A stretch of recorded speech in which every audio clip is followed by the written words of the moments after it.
Hey everyone, welcome back to the show. We're keeping it real, goes right. Welcome back to Real Take Sports Talk. Kind of. Let me explain. So, Real Take Sports Talk is going to be turning 1 year old on April 21st. Got a big show planned for that week. But in the meantime, kind of leading up to our 1 year anniversary, I'm going to be releasing some special, never before seen video versions of our previous podcast. So, for those who don't know, our podcast originally started out as audio only on Apple Podcasts, Spotify, Stitcher.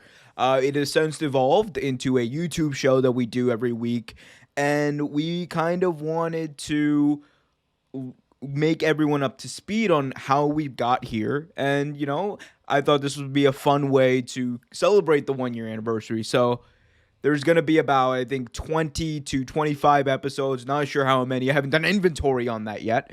We'll be doing that. But it's going to be very interesting. And it was already very interesting going back and editing and looking back at some of the, not just the takes, but just how we looked and how we spoke a year ago compared now. The lighting's a lot better. The audio equipment is obviously a lot better. Our speeching, obviously, our public speaking is and still probably needs a little work, but still, we have made a lot of strides in the past year. And again, I just thought this would be a good way to celebrate and showcase how we got here and how we can probably improve. But it's going to be fun. So here is the first ever episode we recorded. This was over Zoom. And it was the audio is a bit finicky, but it is hilarious at points, and it also kind of introduces who we were, and it's a good kind of time capsule piece because we actually did this and shot this episode during the pandemic, and during the beginning of the pandemic when we didn't know a lot of what was going to happen. So it's also a good time capsule piece for that. So here it is, the first ever episode of Real Take Sports Talk. But before we get to that, be sure to subscribe, hit that notification bell below. All right, let's get to the show. Hey guys, I'm your host, Johnny G. And welcome to the show where keeping it real goes right. Welcome to Real Take Sports Talk. I'm joined today by my co-hosts Andrew and Omer. And boys, we've been talking about it for a long time. Finally, here we are, making a podcast, doing the most stereotypical white guy on vacation thing you could possibly do. I take great offense to Amazing. that. None of the three of us are actually white. I think that's the most incredible thing about it. Only half of me. Only half of me. Only half of Andrew. Yeah. Well, Andrew, speaking of, why don't you take it All right, first? Talk fine. a little bit about yourself, why you love sports, and why you want to do a podcast. Why don't you take it from here? Gladly, Johnny. As Johnny introduced me before, my name is Andrew. I like sports because how could you not like sports? Baseball, football, soccer, lacrosse, tennis, all of it, hockey. I love it. It's who I am. It's what I do.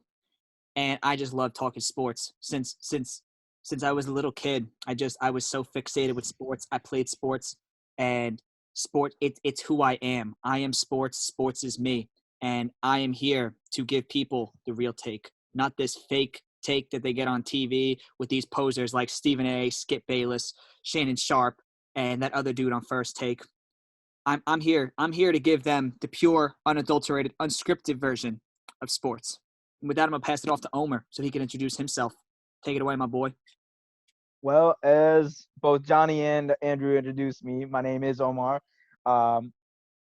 And I'm here because the same reason that my boy Andrew's here. He and I have been watching shows like First Take and Undisputed and all these shows on ESPN or FS1 for a few years now, and we're kind of sick of the same old tired, shenanigans play out where these people who are clearly just playing a character, they're not telling the story like it is. They're not even offering, actual facts to back up their claims. They're just offering things based on how they feel. These guys have all the credibility in the world, but people like us who watch different sports, someone like me, everyone calls me the biggest sports nerd in the world because I watch almost everything, whether it's NFL, NBA, MLB, college lacrosse, Aussie football, UFC, professional wrestling. I'm a huge wrestling fan, AEW, WWE, whatever, and basically what this podcast is going to give you, it's going to be all ball, no bull. We're not going to hold anything back. We're going to tell you exactly how we feel about the situation. And I could not ask for two better co-hosts to do it with. My boys, Johnny and Andrew. All right. Well, just a little bit about me. I am from the same hometown as Andrew. We went to the same elementary school and then didn't see each other again until our freshman year of college summer when we met at the deli. I've been doing sports my whole life. Sports is my just top hobby. I'm a big baseball guy. Let's go Mets. And I'm going to FIU to go study sports and be a sports lawyer, agent, and whatever. Who the hell knows? So here I am hosting this podcast. Why don't we get started here? Boys, the biggest story in the world right now is COVID-19 coronavirus. There are no sports going on right now. The NBA recently did its horse competition. I don't know if any of you guys got to watch that. I have only heard some of the reactions. The reactions have been mediocre at best and didn't seem something that was super interesting. I didn't really care to tune in. Either of you guys have any thoughts on that? On the horse competition? I didn't even know it was Yeah. going on. So that told you how good of a job the NBA and ESPN actually did at marketing that. But yeah, I had no idea about that. Andrew? It was an exceptional marketing job. Yes, it was. However, I remember the NBA tried something very similar to this a few years back. It failed epically, hence why I realized that life is valuable. Time is money. Time is of the essence. Time is very important, and I did not want to waste my time because I cannot get that time back. All right. So it sounds like we're all on the same page here. Nobody really cared. Do we have any interest in other mini-game like events that the NBA or MLB or even the NFL for that matter could put on, or are we just over it until live sports can come back in totality? Actually, I have one. I would love for the Pro Bowl, and this is 100% my idea. I would love for the Pro Bowl to do a kicking competition. A kicking competition. We Yes. literally, I was on the phone with him yesterday, and we were literally talking about this. And I was saying how I wanted to do a kicking competition in the Pro Bowl to see who had the strongest leg in the NFL. And Oh my I swear, God. and he was sandbagging it the whole time. So I love how when we're recording, when we're actually on the record, you like to take my ideas and take them as true. I take that as a huge compliment. I really love the fact that you're accepting my ideas and endorsing them, on our platform right here. So thank you for that. I would also like for there to be a punting competition in which we take the league's 5 to 10 best punters and we have them compete against each other to test not only power but accuracy and ball placement on their Let punt. me ask you, if the NFL announced there'd be a punting competition, I 100% guarantee you would not tune into that. I 100% guarantee I would, because Pat McAfee would market the shit out of that. You already know. Not just that. So you have to understand, me being a fan of the Tennessee Titans, we happen to have the best punter in the game, no cap, in Brett Kern. And I would love to see another Titans player besides Derrick Henry bring home some hardware from the Pro Bowl. Yeah, you guys sound like the people who get excited about the skills competition in the NBA. I love the combine. The 40-meter dash at the combine is my favorite event. I love it. I love the 40. I love it. You have a favorite combine drill? Yes, I have a favorite combine drill. Yes, I love the 40-yard dash because that's all you need, dude. That's all you need, especially for wideouts, for defensive players, and for corners, safeties, and running backs. That drill right there tells you whether you're drafting a franchise cornerstone player or you're just drafting another Julian Edelman. How'd that work out for Perriman? Okay. Let's bring it back in here. There are two major proposals on the table to bring sports back this summer. You have Major League Baseball and the National Basketball Association. Let's start with baseball. I'll read out what some of the ideas that have been bandied around to bring baseball back together. They're looking to repopulate the spring training facilities in Florida and Arizona, which means they'd go with a segregated league schedule where you'd have the Grapefruit League and the Cactus League. For those of you unfamiliar, in Florida, the teams that gather there, 15 of them, call it the Grapefruit League. The teams that gather in Arizona call it the Cactus League. In the North, you'd have the Yankees, the Phillies, the Blue Jays, the Tigers, and the Pirates. The South, the Red Sox, Twins, Braves, Rays, Orioles. The East, the Nationals, the Astros, the Mets, the Cardinals, the Marlins. In the Cactus League in Arizona, you'd have the Cubs, the Giants, the Diamondbacks, the Rockies, the Athletics. In the West, you'd have the Dodgers, White Sox, Reds, Indians, and Angels. And in the Northwest, you'd have the Brewers, the Padres, the Mariners, the Rangers, and the Royals. The teams are based off of the spring training facilities' proximity to each other, not the cities. So you see a few teams in weird places. That would be why. The NBA, on the other hand, has considered a 25-day program that would start with an 11-day stretch of individual workouts where players would quarantine and take tests before individually traveling to a predetermined camp-style location, possibly in Las Vegas, where they would essentially just rent out large swaths of the Vegas Strip and just have hotel personnel, players, maybe some family can come in and out, and they would just have a giant campus in Las Vegas where they would play probably a short tournament style. They would go individual workouts, training camp, then tournament style regular season, and then playoffs. Probably shortened playoffs, but then playoffs. There are a few options they could go here. If they want to do multiple locations, they can do that as well to keep the East and the West apart. But those are the two major plans. You guys have any thoughts on which league is closer to getting started, the MLB or the NBA? I would say the NBA is closer to getting started, only because the season had already started, and it's a lot easier for those players to get back into the swing of things. See, baseball is one of those sports where you need to take a month, 2 months to get your body into not so much physical shape, but everybody who's ever played baseball knows that you have to take a few months. You got to throw the ball. You really got to, get your arm back into it, get your legs back into it. You really got to get yourself ready because it's a long season. Even though the season's going to be shortened, baseball is one of those seasons where you have to take 2 months of really intense preparation to fully get yourself ready, which is why basketball, a lot of these players, if you watch on social media, some of these players are still in the gym. Some of these players are still getting work in. They're still on it. They're acting as if the season never ended. So I think their transition to beginning their season or just picking up where they left off will be a lot easier than the major leagues. I would love to see both seasons start, but personally, I think basketball is a lot closer than baseball and football. Homer? Well, I would like to preface everything I say by first stating that I think on behalf of all three of us, we hope that if you're listening, you're staying at home. And if you or anyone you know is affected by COVID-19, our thoughts and prayers are definitely with you. One thing we need to remember is that this is a global pandemic, and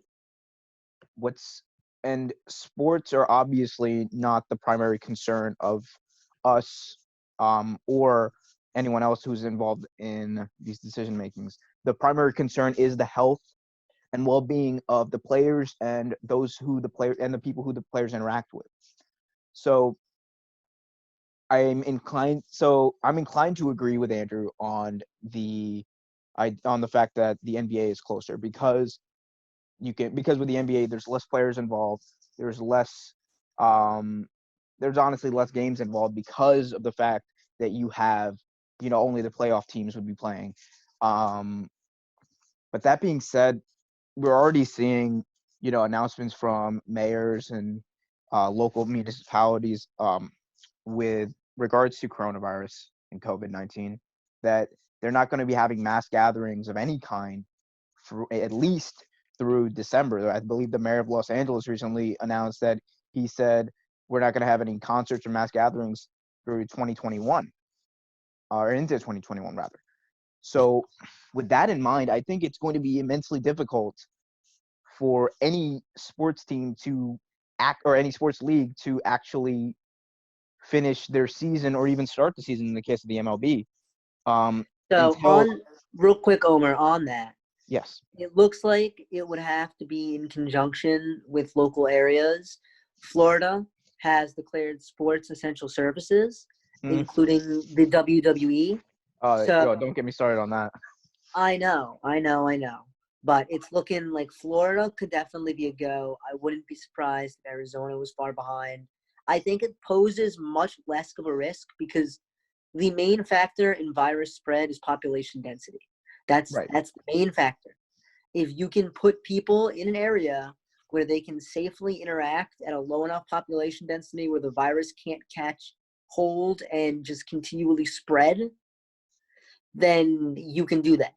I But the I think chances of also that being viable are probably pretty unlikely. it also we also need to realize the fact that it only takes one player, such as in the case of the NBA shutting down their season. It only took one player, and Rudy Gobert. It only takes one player to infect potentially dozens of other players. It only takes one player to spread I that. think that becomes then the question is, who are the people you let in?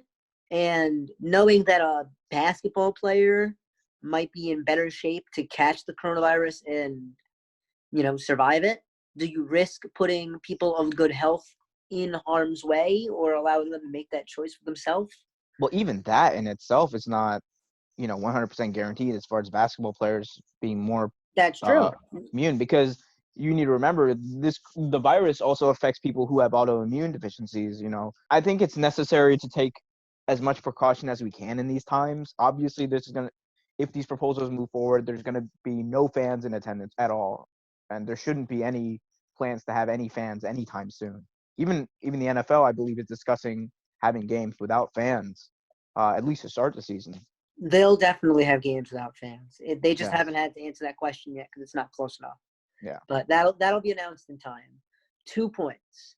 Yes. One, on reopening, I don't know if you guys saw the Trump Economic Council that had all the sports leagues, and it was led by Vince McMahon of the WWE.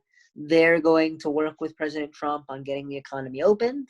I don't think anyone knows what exactly that means or what exactly that looks like. And I'm not sure anyone should have any expectations whatsoever of what's going to come out of it. But I suppose it's promising he's trying, question mark. And two, on fans, did you see the Taiwanese league that made cardboard cutouts, painted them, dressed up mannequins, and stuck them in the stands as fans for games, for baseball games? That was wild. I watched that video. You should look it up. Well, like- I have seen the video in question. Baseball 2004. They look like the fans from MVP Baseball 2004. Yeah. I mean, I feel like that would definitely add somewhat, I guess, to the entertainment aspect of the games, watching it. But I don't really think that it would do much past the first few minutes. You'd be like, oh, that's cool. I think the important thing to realize also is, we mentioned WWE, and as someone who follows it, at the time of this recording today, the WWE has let go of, so far it's around 20 of some of their top stars, as far as budget cuts go. And I think that really speaks to what the real financial stress that some of these leagues are under to make their profits, and the effect that it could potentially have on players. These are people's livelihoods at stake at the end of the day, and we need to also understand that a majority of these players, they're not the millionaires that we see. They're not all Russell Wilsons. They're not all LeBron James. A lot of these players aren't making that much money, and they only have this short time span to make money. So another question I think we need to ask going forward is, are we going to see how is this going to actually affect those players who haven't had the opportunity to really make a name for themselves? Some great points. We'll leave it at that and shift gears a little bit. One of the most intriguing storylines of the COVID-19 era has been that of Rudy Gobert and the Utah Jazz. Gobert, of course, infamously joked about the coronavirus outbreak, touching microphones and playing in his teammates' stuff, much to their chagrin. only for him to catch coronavirus himself and get the NBA shut down. Of course, teammate Donovan Mitchell also caught coronavirus, and their rift has been very public. Reports have come out that Mitchell is very displeased, and he did not come out on social media to debate the point. He let it sit despite having a heavy social media presence. So Gobert has come out and since denied it, claiming that their relationship will remain professional, but it certainly seems like the rift is real and neither side wants to talk about it publicly. If this means that Gobert has to go, where do we send him? Or if you're the Jazz, do you keep Gobert and move Mitchell? What are your thoughts? Andrew? It will be a lot harder for the Jazz to move on from Rudy Gobert than it will Donovan Mitchell because there's more of a market for Donovan Mitchell. This is a point guard-driven league. It's been a point guard-driven league since they took physicality out to help Steph Curry and to prolong LeBron's career. And the age of the big man is essentially over. If you're not a big man with a 50-inch vertical like Mitchell Robinson, or you're not a Porzingis where you're 7'3" and a sniper, there's really no place for you in this league. Even guys like Blake Griffin, DeMarcus Cousins, low post guys, Nikola Vucevic, guys that came in as low post players, they've had to adapt. They've had to step out beyond the three-point arc and start shooting threes. So Gobert was never that kind of player. And personally, it's going to be very hard for them to move on from him. There's more of a market for Donovan Mitchell, but the asking price would be very high. If I was Utah, I would have to move one of them. I would take offers, and whichever offer is the best, I would take it. But, the biggest issue is just that, that's a toxic relationship they have right now. It's a strained relationship they have in Utah, and, it could hurt team morale. They built something solid in Utah. They continue to build, and to just see it, go up in flames like that because of a joke. If you remember Rudy Gobert during that interview, he was like touching everything as like to make a joke of the coronavirus. And then lo and behold, he was the first player to have it. So it was like, wow, what are the odds of that? The dude who made fun of it ended up contaminating the rest of the NBA.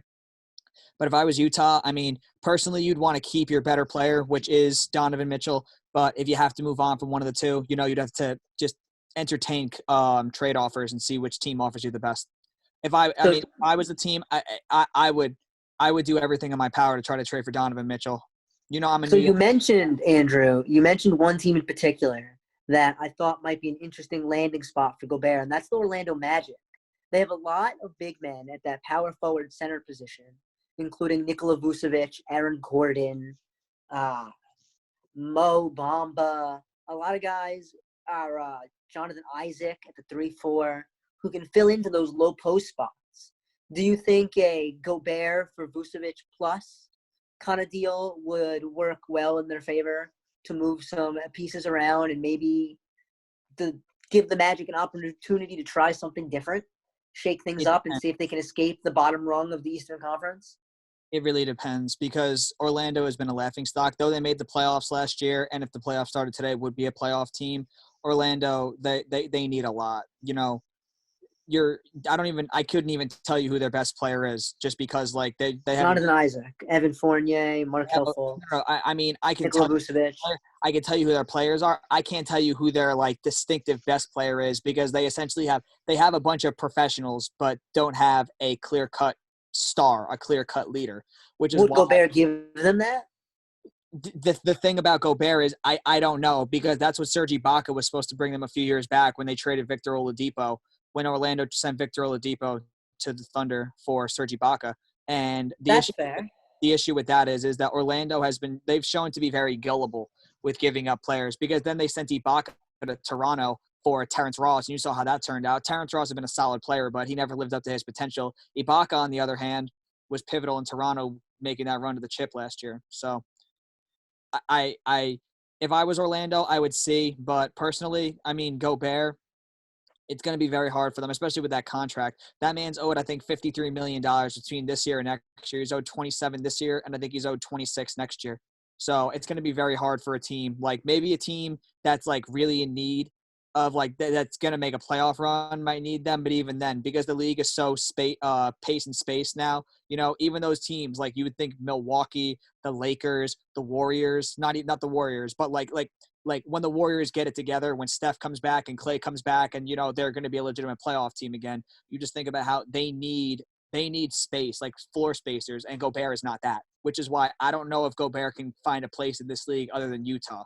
The Utah system fits around him. Could Gobert, if Gobert develops a pick and roll game, maybe learns to pass at the top of the key, a la Joakim Noah in the mid-2000s, you don't think he could diversify his offensive game and get himself more involved in a motion offense? It is possible, but at this point in his career, he's 27 years old. I don't see much. There's no room for growth, especially for a player of that caliber. You got to remember, he was a second-round pick. His ceiling was not exactly projected to be this high. As far as I'm concerned, Gobert has been exceeding expectations for his entire career since he was drafted in the second round. And I just feel like, honestly, the league has just transitioned away from a player like him. Though there are players like him, a la Clint Capella, for example, there are rim running bigs and everything like that. It's just, you need the right system. And personally, with the way the game is going, where they play 5-out offenses and it revolves around one player at the top of the key trying to ISO and dish, there's really not much, there really isn't much for Gobert in this league. Omer, do you think there's anything the Jazz can do to try to repair that relationship and keep their core together? Or is it worth just blubbing it up and trying something new in the face of the Lakers' dominance and seemingly the Clippers' rise to power? Well, first of all, I do really want to contend Andrew's points about Rudy Gobert not having a place in the NBA, and I will contend that in a second. But right after I answer your question, Johnny, let me just say this. We're all friends here, and obviously right now we're practicing social distancing by doing this online. But if me and Andrew were to work together, and if I knew that there was a potential pandemic going around, and I knew that he was going around and, joking around, touching people's stuff, and then lo and behold, he ends up having that virus and getting me sick, it would be, and no matter how good friends we are, it would be extremely difficult for us to really mend that relationship. And especially when you're talking about the NBA, where it's really a brotherhood, and this is a league where people need to be able to trust each other because you're on the road with each other, almost the whole year. I think at this point it's really, really difficult for me to see that relationship getting mended. Unless something drastic happens, unless obviously the Utah Jazz involve themselves and Rudy Gobert has to somehow prove to Donovan Mitchell that he is worth trusting. I don't see it happening. And to contend your point, Andrew, I think as long as you have LeBron James, as long as you have Kawhi Leonard, as long as you have anyone who's basically going to go to the rim, there's always going to be room for the NBA for prime time rim defenders like Rudy Gobert. Rudy Gobert, we need to remember, is a defensive player of the year level player. He isn't some scrub. He isn't, he's not Anderson Varejao or someone like that. He's not even a Serge Ibaka. Serge Ibaka is leagues below Rudy Gobert in talent. Rudy Gobert is a prime time player. And honestly, I have two key landing spots for Rudy Gobert that I think he could fit. Number one would be the Dallas Mavericks, I think. I think that the Porzingis experiment, it hasn't fizzled out, but it could have been better. But I think if you keep Porzingis along with Luka Doncic, who in my opinion is a year or two from now is going to be the best player in the NBA, hands down. No offense to Trae Young, I know that kid can ball, but you pair him with the rim protection of Rudy Gobert and Porzingis doing his thing on the outside, you could potentially capture lightning in a bottle and make a run for a championship with that core. Now, the other team, which I think is going to be very interesting, I'm really interested to hear your opinion on this. Rudy Gobert, I want you all to think about this. Close your eyes and really think about this. I want you to think about Rudy Gobert being traded for Mitchell Robinson, Bobby Portis, and Reggie Bullock and joining the New York Knicks. Now. That's in the alternate universe where they get Chris Paul, right? Yes, that is in the alternate universe where they get Chris Paul. Now if the New York Knicks finally want to lift themselves out of irrelevancy, if they want to prove that they're a primetime team, the primetime team that Stephen A. Smith and Max Kellerman always talk about that they are, if they want to prove that, getting Chris Paul and then trading for Rudy Gobert would be a huge step in that direction. I know both of you would be very excited to see something like that develop in New York. Yeah, the Knicks are always a lot of promise and never any deliver. Much like that I'll tell Dallas you that football much. I do franchise not that we will trust never the talk Knicks about as on this far show. as I can throw them. I like the rhetoric out of Leon Rose's camp, but as always with the Knicks, I will believe it when I see it, and I have never seen it as long as I've been alive. So, you wanted to contend with some of Andrew's points, Omers. You want to go ahead? Well, I believe I already did that. The other big point actually I want to contend with Andrew is the idea that Rudy Gobert, it's too late for him to change his game. Rudy Gobert isn't, and you're giving me that look. I can see it. It's like we saw someone like Blake Griffin change his game to fit the current NBA. We've seen other people do it. I don't think it's past Rudy Gobert, who is a primetime athlete and who is a workhorse. If you ever see him in the gym, if you ever see him on the court, that man works hard, just as hard as anyone else on the court. So I actually do contend with that point that he can't change his game either. What do you think he needs to add to his offensive profile to be a good pick? Or a good player, excuse me. Obviously, he needs to be able to stretch the floor a little bit more. We need to see if he can develop some sort of mid-range or three-point game. That would be ideal for someone like him. If he can add that to his repertoire of being arguably the best rim protector in the NBA, I think that he could be the missing piece for a lot of teams like the Dallas Mavericks, a team that I mentioned, a team that is led by the best player in the NBA a year or two from now, Luka Doncic.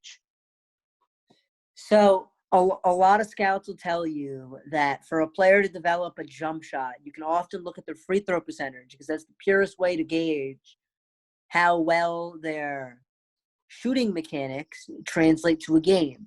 He's a career 63% shooter from the line, 62% last season from the line. And he shoots 70% from the field and averages about one mid-range jumper a week. So unless he's in the gym right now shooting 1,000 jump shots a day, I'd imagine a jump shot's not super likely. Oh, well, obviously, I'm not saying it's something he's going to do or he's doing right now, but we're literally talking about hypotheticals. Rudy Gobert, the fact of the matter is, Rudy Gobert, at least for the rest of the season, if there is a rest of the season, is going to be on the Utah Jazz. It's not like they're going to be able to trade him now, tomorrow, or the next day. They're only going to be able to trade him after the season's officially over. That's something we need to recognize. So this is we're all talking, hypotheticals here. So I don't think it's that far off from anything else we're talking about. All right. So now let's move into a little NFL talk before we wrap up here. We've put together a short list of 5 prospects just to go down the list and talk about here. So, Andrew, why don't you get us started on Chase Young? What can I say? Something, I hope. Probably the best overall prospect in this entire draft, edge rusher out of Ohio State. I agree. This man set records. Mind you, this man set defensive records at Ohio State University. This man set a sacks record. This man set a tackles record at Ohio State. Mind you, the same school that both Bossa brothers went to. This man in 3 years, set records at Ohio State. He broke records of the Bossa brothers. Think about how good both the Bossa brothers are in the NFL. Chase Young had a better college career. Now, I don't know whether that translates specifically, but we know in every draft there's always a bunch of can't-miss players. Chase Young, since day one of this season, has been a can't-miss. personally, if Joe Burrow did not win the Heisman and LSU didn't have that historic season, Chase Young would be the number one pick in the draft. I would take Chase Young number one overall, but because Cincinnati has a need and they Joe Burrow, kid from Ohio, went to Ohio State before transferring to LSU. I mean, you're getting the total package of Chase Young. You're getting an edge rusher. He could put on a few pounds and everything like that, but if bulking up is just the thing, I mean, look at Lawrence Taylor. Lawrence Taylor, when he came into the league, Lawrence Taylor was quick. Lawrence Taylor was able to get around the edge and sack the quarterback. Once Lawrence Taylor put on some muscle, he became unblockable. And I could see Chase Young maybe not having that much of an – maybe not being Lawrence Taylor, but when it's all said and done, Chase Young is the type of player you could see putting on – barring injury, knock on wood, you could see Chase Young – I could see Chase Young, honestly, when his career is all said and done, putting on a gold jacket at the Hall of Fame and being inducted into the Hall of Fame. Maybe with a ring or two, depending on the situation that he goes to. If the situation in Washington never gets better. Quickly, some measurables. He's 6'5", 264 pounds. His arms ended at 33 3/4 inches, and he's got 10-inch hands. Andrew, where's he going? What team is taking him off the board first? Washington. The Redskins at number 2. Omer, where is he going? Joe Burrow he's number 1. Yeah, so Andrew basically said it all. Joe Burrow is going number 1. It would be beyond foolish for the Washington Redskins not to choose Chase Young at number 2 overall, because the fact of the matter is, Andrew said it, there in many drafts there are can't miss prospects. Chase Young isn't just a can't miss prospect. Chase Young is a must see. When he's on television, you must watch him because he's that destructive on the defensive side of the ball. He is someone who will actually bring relevancy back to that Washington football franchise, a franchise that I've gone to plenty of games. Sometimes I spent more at concessions than actually on the tickets that I bought. So that's one thing we need to realize, and I think that's one thing that the Redskins will take into account when looking at that decision. And if they don't, then I mean, I could see them taking potentially, an Isaiah Simmons at linebacker. But even if they did that, it would be a terrible pick at number 2. They would have to trade down. The only way I see them picking anyone other than Chase Young is if they've completely given up on the quarterback situation and they want to retool and possibly pick Tua Tagovailoa. All right. You mentioned Joe Burrow going over number 1. Why don't we talk about him? And Omer? So Joe Burrow is – look, we're called Real Take because we give you the real take. We give you the truth. Joe Burrow had the best season in the history of college football for a quarterback. It's by far the best season. You're talking about 60 touchdowns, 6 interceptions. This man posted a 76 completion percentage from throwing for 5,671 yards. This man balled out better than anyone ever has in college football. That being said, would I say that he is the best quarterback easily in coming out of this draft? I can't say that easily because you have some other ballers in there. You have Tua Tagovailoa, who the only reason he's not even in the same class right now as Joe Burrow is because of the fact of his injury. If Tua Tagovailoa doesn't go down with that hip injury for Alabama, this is a completely different scenario playing out. We could see a scenario where the Bengals would be more willing to trade down to a Washington or to a Miami or somebody else to try to get so another team could get Tua Tagovailoa instead of Joe Burrow. And my biggest problems with Joe Burrow are not with his leadership. It's not with his football IQ. It doesn't have to do with any of that. My problems are more with how he's going to fit on that Cincinnati Bengals team because he's going to be playing in the AFC North. If you're going to be playing in the AFC North, you need to have 2 things. You better hope you have a great offensive line because the Ravens, Steelers, and even the Browns now are going to be coming after you harder and faster this year because all those teams that I just talked about retooled on defense. And you better hope that you can throw the ball down the field because in the AFC North, in Baltimore, in Pittsburgh, in Cincinnati, in Cleveland, it gets cold. And it gets cold early and it gets cold fast. And if you're not careful, you're going to be throwing ducks out there. And that is one problem we did see. Joe Burrow, a lot of times on his deep balls, he was seeing the nose of the ball. So that's one thing we have to keep in mind. that Joe Burrow's arm strength isn't really at that level where he can compete with some of those quarterbacks in the AFC North. Especially a division like that. You got a team like Pittsburgh.